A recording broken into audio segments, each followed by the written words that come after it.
Hey, what's going on, everybody? It's Jaylee with Move, and today we're going to be talking about my life before I got saved.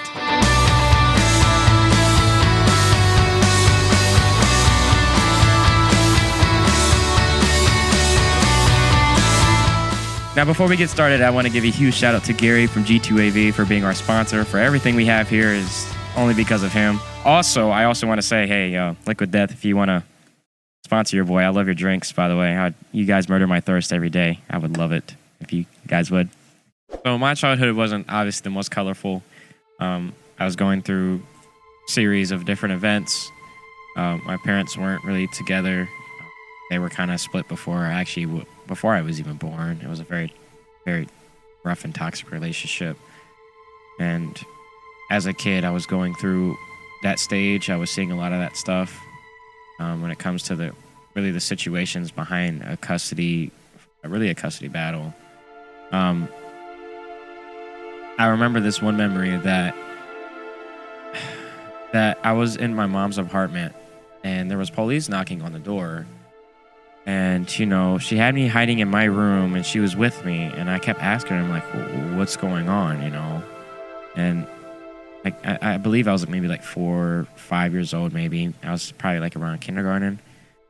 And I didn't really understand what was going on. I thought, like, why is all these policemen here? Like, why is my grandma and my dad outside? Like, what's really going on? And it was really just one of those things is that my mom didn't let my dad see me for the weekends that was agreed on by the court. And that caused an issue, and that's why they were there. And I don't really remember much after that. I just remember that we were just hiding, and I was still wondering. And I probably wondered that for a very long time because I didn't really understand. And as a kid, I didn't really get attention. I didn't really get that love that a kid deserves, that any kid deserves, not even just me, just any kid deserves. And, that causes, really attachment problems later on and other things. But I also went through stages of, my mom yelling at me. And I feel like that's very common. I don't want to really put a tag on this, but I feel like that's very common on Black households. I feel like a lot of Black parents and some even of the other races do the same thing. I've heard of just constantly yelling at their children. And of course, I don't want to sit here and put that all on that one specific race. It's a problem everywhere. Of where some parents may be yelling at their kid, and it's not healthy. It really brings damage and trauma to that kid when they grow older. You take everything as an attack, and that's something that really stuck with me. Really just being yelled at all the time, and then that just kind of went into school. And then school, I was always getting in trouble, and was always getting referrals, and then had to get signed out because now I'm in trouble. Well, I got to go home and get a whooping and get yelled at for like the next couple hours. And I went through that for a very long time. I think around maybe middle school, high school-ish is when things started to kind of not even really calm down. It's more of just got worse, but less repercussions for it. I got things taken away, yeah, whatever. But then it got to the point where I was trying to be this certain type of kid. Like I was trying to be a very, very gangster life, thug type of dude. And that's not, if you guys know me, if you know me in real life, I'm not that kid. I'm not that guy. But I was trying to live that life that I wasn't meant to live. And I hung out with the wrong crowd. I smoked weed. I've tried to sell drugs, and I've got caught. I remember freshman year of high school. Very rough time. I think it's probably like the worst part of my life, actually. Freshman year of high school, I was around certain people. I was getting into fights, and I remember this one time I had weed on me, and I was like, all right, well, I'm going to do a trade-off with this one guy. And we ended up doing a trade-off, and he ended up giving me some pills. I never really knew what they were, but, me being me, I wasn't the smartest. I used to think I was the coolest, like, oh, man, I got pills, cool, I'm going to sell these things, make some money off of them, or take them, I don't really know. And I remember I remember trying to sell them in school, by the way. I was trying to sell them in school and I ended up getting caught. So, like, last period, I remember the administrator coming to me and saying, "Hey, we need to talk to you." And I knew it wasn't good. Like, I just knew it. And, they took me to like a little, like, the administrator's room.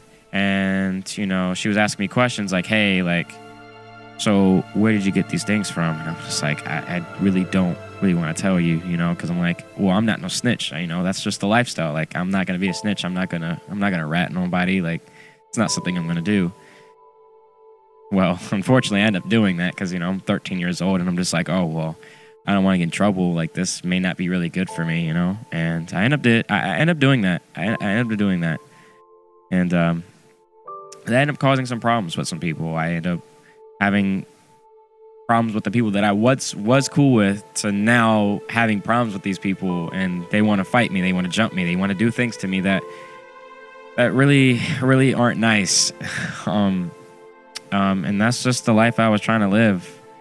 And I remember when the administrator asked me those questions, I didn't really think about what was going to happen. I was just like, okay, I told her, like, is everything all right? Like, can I go home now? Like, I didn't really think anything of it. Well, they end up going to that person, taking them, whatever.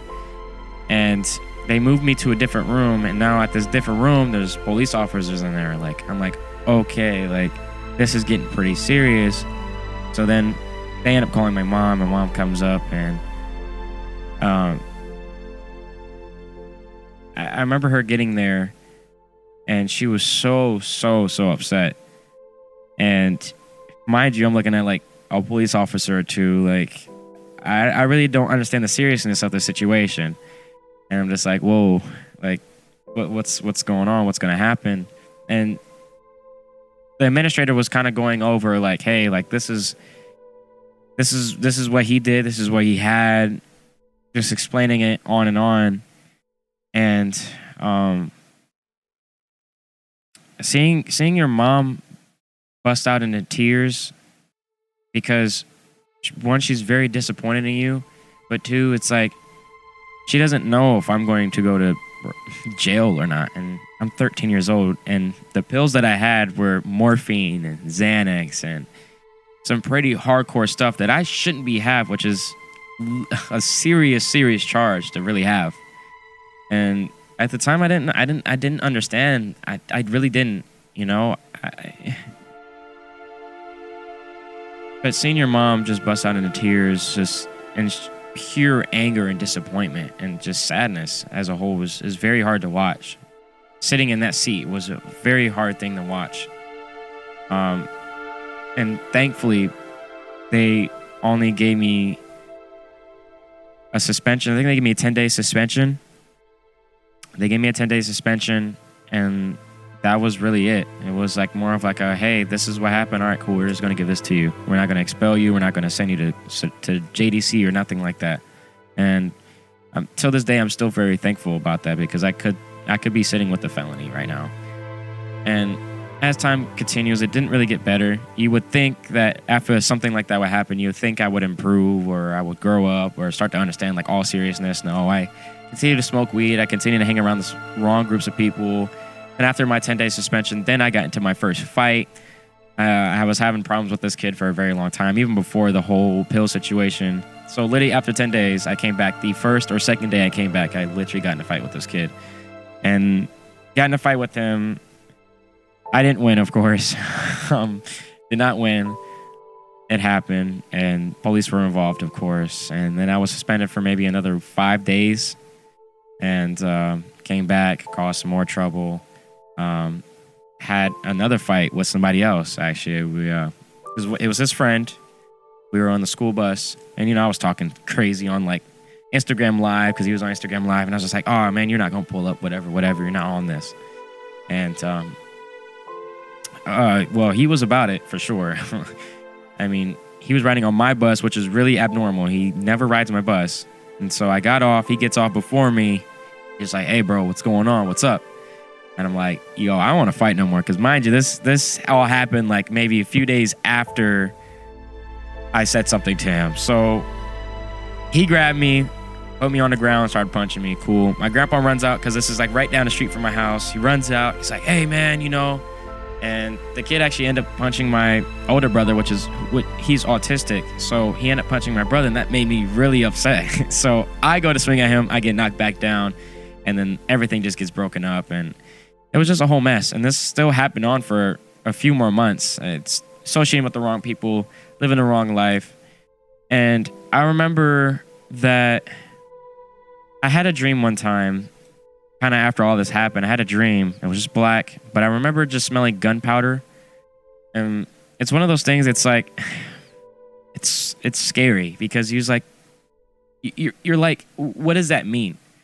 What is having a dream, total darkness, and you just smell gunpowder? And that's kind of like one of the scariest things. And like ever since then, I think I had like a wake up call. Like I woke up, had that, and I was like, oh wait, like this is pretty serious what's going on in my life. I'm around the wrong people. I'm around drugs. I'm smoking weed. I have problems with not so good people that are in gangs that are, really doing some pretty bad stuff. And so time goes on, and I end up texting my dad, and I was like, hey, can I move in with you? And the household I was living in really wasn't the greatest. I was getting yelled at every day. And I feel like that was probably part of the reason why I was going through what I was going through. Not to really put that all on them, but if things were a lot different and if I had a little bit more stability and guidance, I don't think I would have been as bad as I was in school. And with me always getting yelled at and getting doubted and getting told like, well, you're going to be just like your dad, and just hearing all these things really took a toll on me. And I heard those things for years. And it all led up to that, all those different situations happening, leading up to me texting my dad, like, I want to move in with you. I want to get away from this. I don't want to be a part of this anymore. And it wasn't easy. It really wasn't. It took a little while. I had to wait a month. I had to wait a month. I had to go to court for it. And it was a process. And I ended up telling my mom, I was like, hey, Mom, like, I'm just going on vacation. I'm just going with him for the summer, And the whole time I'm planning to move out. I'm planning to go to court to go against my own mother and tell them that I want to move with my father. And I did that. That all happened. I went there first week. Dad had it all planned out. He's like, hey, man, we're going to go to court. You're going to tell the judge all these things, what's going on in your house, going through basically mentally abusive household. Very damaging. And it was a process, and we got it done. It's the biggest thing. We got it done. It was very heartbreaking to do it that way, but I know if I told my mom I was going to court to move in with my dad, that he would have never let me, and I don't know what would have happened to me. But after all that happened, it was official. I was able to move in with my dad legally. And then my mom still didn't really know, so I ended up telling her maybe like 2 weeks later. And I was like, hey, Mom, I'm just letting you know I went to court and I'm moving in with Dad now. And that's so messed up because I didn't tell her. She was very heartbroken. She felt betrayed, and I understand. I really do. And I get it. I really do. It was a hard choice to make. It really was. But I had to do it for me. I don't know what would have happened to me if I stayed. I don't know what would have happened to me. I don't know who I would have became. I don't know where I would be. I tell everybody every single time I talk about my story, I tell them, like, I could have been dead or in jail. I could have either overdosed on something crazy. I could have either got shot and killed. I could have either been in the jail for God knows how long, or something on my record. But I decided, something just told me, I just need to decide to move in with my father. But after all that happened, I moved in with him, and I was still kind of doing the same thing. I was still smoking weed. I found a group of people that wasn't the greatest group of people. I smoked weed, and I got really high one time. And just being around, just because I moved in with my father didn't really change anything. Besides that, he actually put his foot down and like, hey, man, you're not going to do this. And just hard. I remember how many arguments me and my dad got into. I couldn't even give you a number. It happened so many times. I've called out of work to go smoke weed with these people that I've hung out with. I've done all these things. And it happened for a while. I went back to school, started skipping school again. I started hanging out with the wrong crowd in school. I was smoking weed in the bathrooms. I was doing all these things that I still was doing. So nothing has really changed up until this point. Nothing's really changed. I'm still doing the same thing. And all the way, I think it was really through sophomore year. About sophomore year, that's when things were still the same, skipping school, not going to school, whatever. And then COVID happened. And once COVID happened, I'm thinking like this is only be a couple weeks break. I'm just like, all right, cool. I'm going to have all this time to go smoke weed, go sin, go hang out with girls, and just really not do the greatest things that anybody should be doing, really, that I shouldn't be doing. And I went to go do those things. And during that time was really the time of really growth and improvement, because I stopped doing those things. I had bad moments with weed. I had bad paranoia attacks. I've had those. I've had really bad anxiety with it. So I got to the point where I'm like, all right, I'm done. So around COVID time, I was like, ooh, like, when we get back to school, like, I'm going to get back to it. I want to do better. I want to get better grades. I want to do this. I want to do that. I want to do this. And junior year, we come back to school, hybrid. I think it was fully online when we first started. And then they moved on to hybrid. So now we're coming back to school, but we're half online. And I was getting things done. I was doing what I need to do. I don't know really what happened with COVID. I know COVID was really hard for a lot of people. But I really straightened out. I really don't know what happened. I can't really remember what happened during COVID. I just know I had so much time to sit there with myself and be like, yo, like, I'm having all these bad grades. My attendance is terrible. I probably had like 40 absences, 20 tardies. And I used to think that was like the coolest thing ever. And when you sit back and think about that for 6 months, you're just like, yo, like, what was I doing? And I had a lot of time to think about that. So when I came back for junior year, I was doing my thing, I was working really hard because I was like, I want to be early grad. I want to get this done. I want to do what I need to do. Like, I want to be different. I want to be different than what I was probably going to come out to be. And I did that. Junior year ends. Cool. Everything's good. I'm doing good.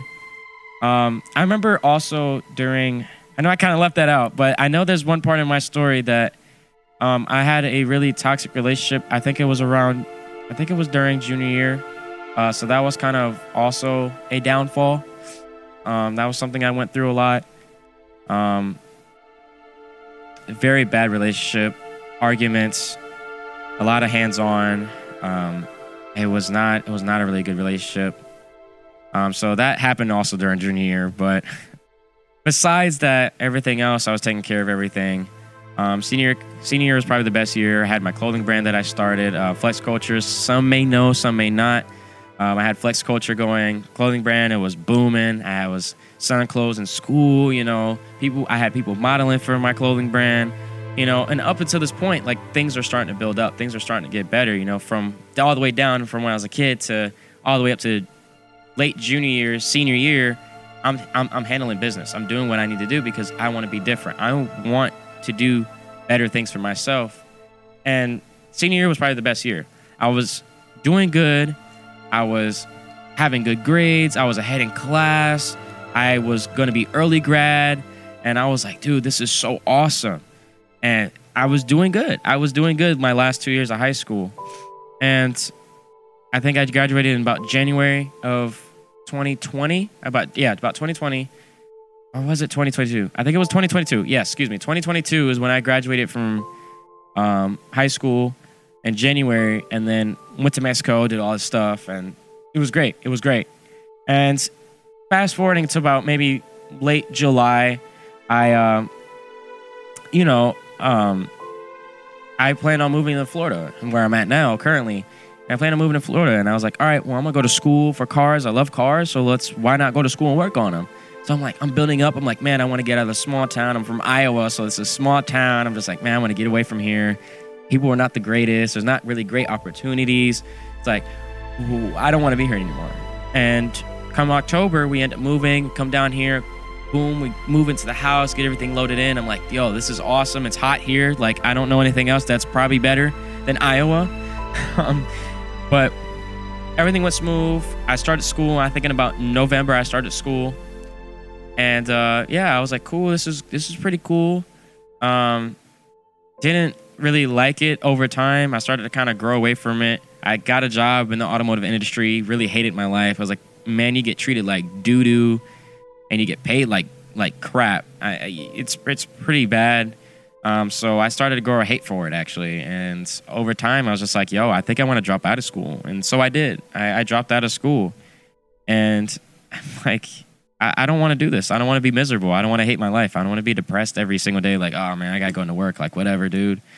And so I dropped out of school. And I got fired from all my automotive jobs. And I was going through this process of multiple different jobs in and out. Like, all right, I get hired. Then about a couple months, I get fired because, somebody make me really upset. So I'll say something and be like, man, whatever, screw you, I'm out. And they'd be like, all right, cool, get out of here. And I've had that. But every single job that I had, I learned something, And I was going through this process for a year, all the way up until now. I think about 2023 is when I met somebody and she led me to Christ and she really helped me out there. It was a process, getting saved. I've only been saved a year, so all up to now, I've learned so many lessons. It's like I look back and I'm like, yo, my life really wasn't the greatest growing up, but I'm just so thankful that God put me through those things. Yes, I had to learn how to deal with my trauma. I had to learn how to really grow from it and become a better person and really use me as an outsource for you. And I went through so much. And I don't want any of you to feel alone because I don't. Because I've been down that road where my life wasn't really the greatest.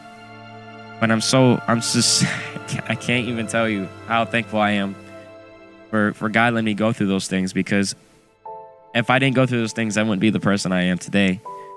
I came out strong. I came out really hungry. I came out disciplined. I came out wanting to do the best for myself, wanting to be different from my parents, from my family. I want to be the best version.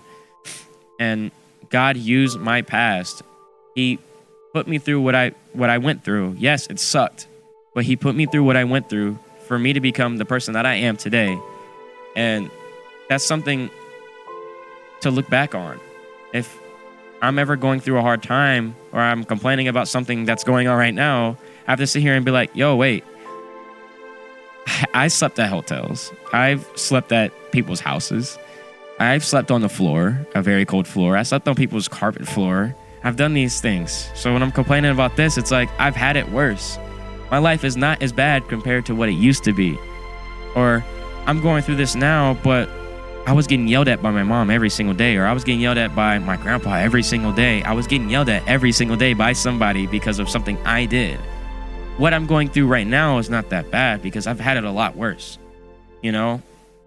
And I'm just thankful. My message to you is be thankful for where you are, even if you may still be in a worse standing now or things are still not going great for you. Just trust in the process, please, because there's so many times where I even wanted to give up myself. I just didn't want to do things anymore, and I just didn't want to be living.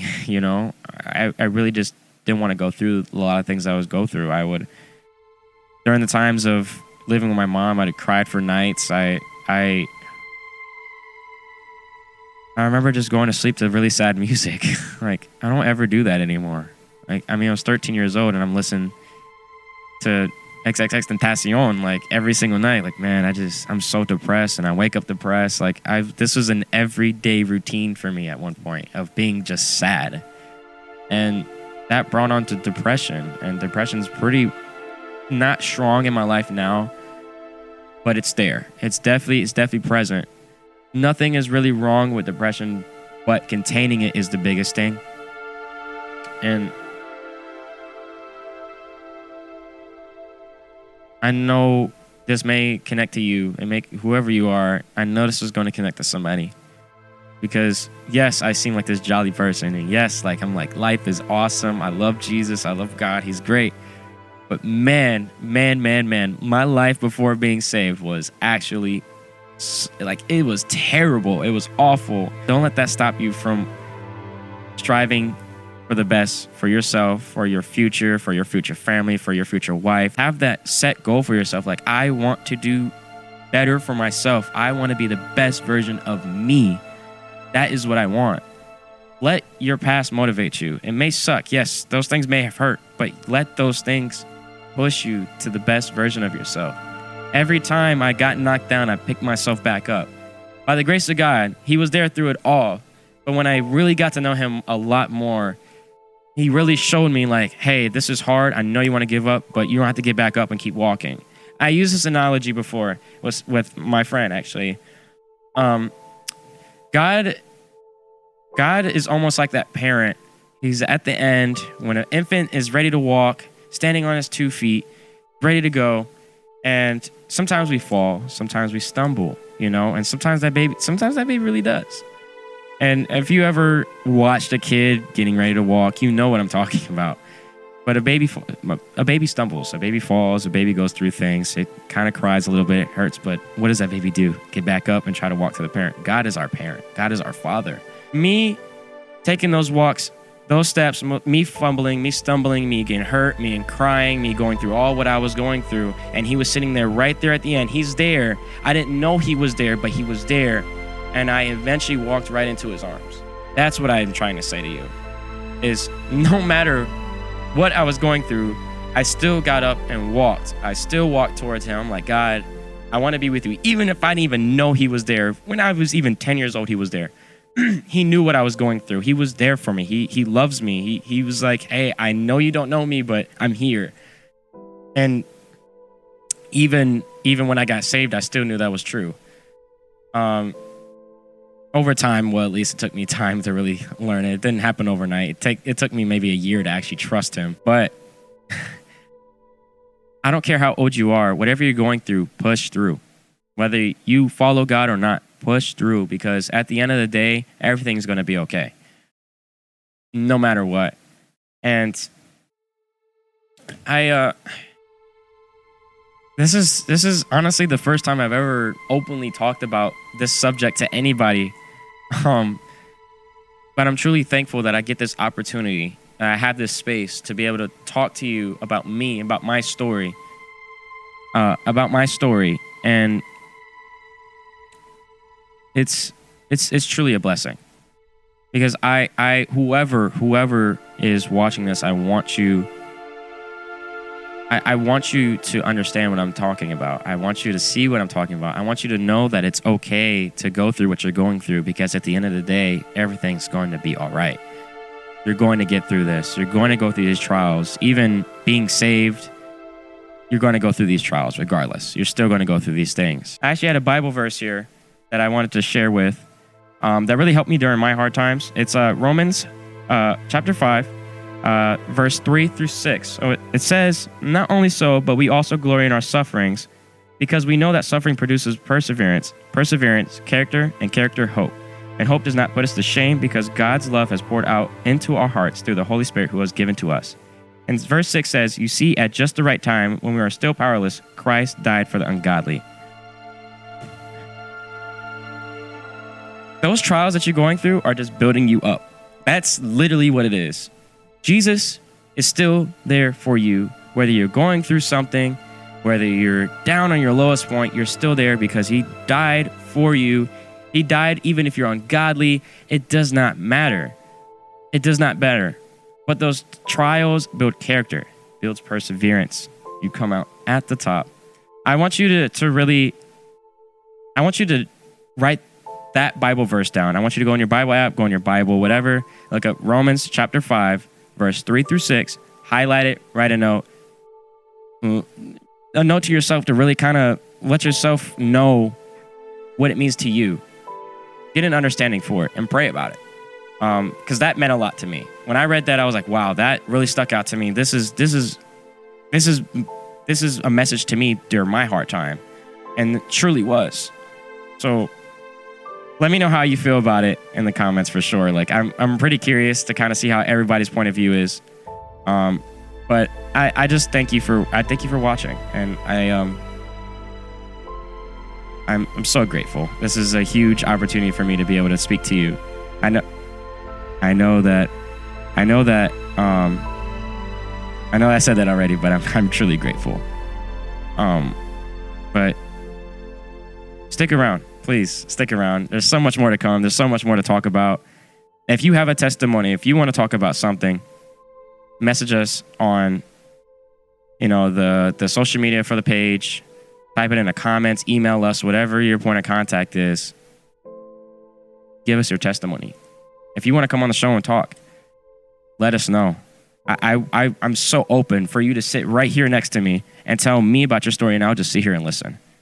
That is what I want for everybody who is out there watching. I want you to talk to me, talk to the camera, let everybody know your story.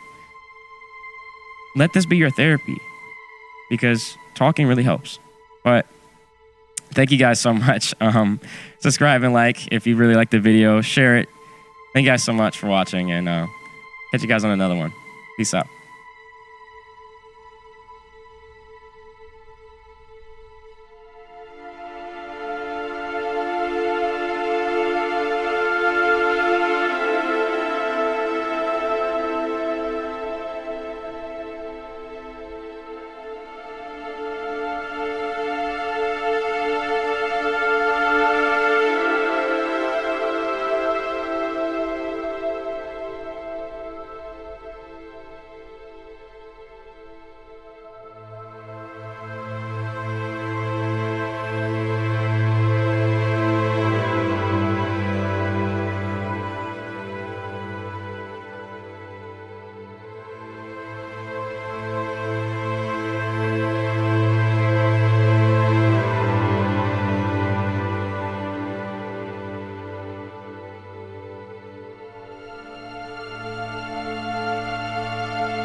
I also want to say that my mom's not a bad person. She did everything that she possibly could do at the time. She still does to this day. My mom's a great person. She's not terrible, so don't think of her as like, oh man, all she did was these bad things. No, she's great, and I appreciate her for everything she's done for me. Even during those times where she may have not did the best thing, but she's still my mom, and she did what she could to at least feed me and my brother and put a roof over our head. Whether we lived in hotels or other people's houses or whatever, she made it happen. She had to do what she had to do. But that's all I have to say. I love you very much, Mom. And I don't know if you got to this to this point of the video, but thank you for everything.